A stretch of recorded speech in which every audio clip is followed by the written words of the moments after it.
These have to be the most annoying memes on social media. A string of numbers interspersed with arithmetic symbols, taunting us to find the answer.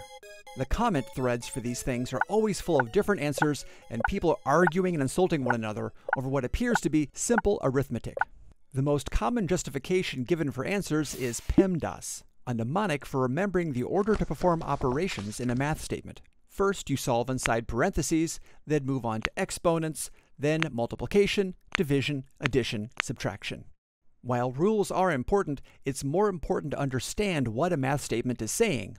In this case, we don't know what the numbers represent, so we're working with them blindly. It is possible to work with numbers in a purely abstract sense. The field of math called number theory deals with the properties of numbers that don't necessarily represent anything.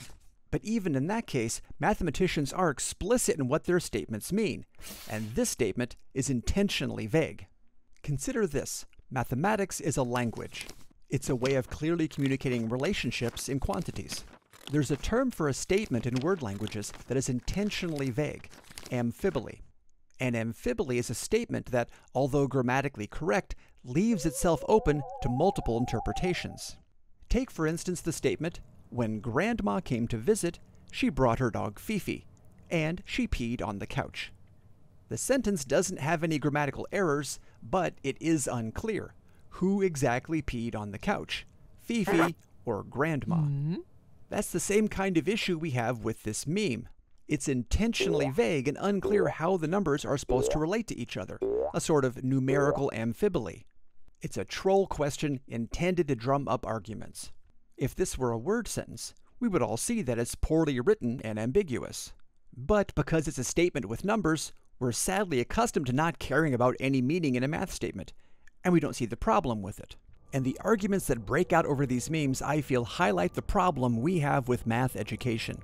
Students are taught to simply, blindly follow number recipes, and not to think about what a statement means in the first place. We don't really show math in its true nature, as a compelling tool for communicating and working with quantities. We're used to math holding no meaning and being just cryptic stuff we blindly throw half-understood rules at. Math class should be where we learned thinking skills, not how to mindlessly crunch numbers. So if all we gain from studying math is some tricks to solve silly memes, it's time to demand more from math education.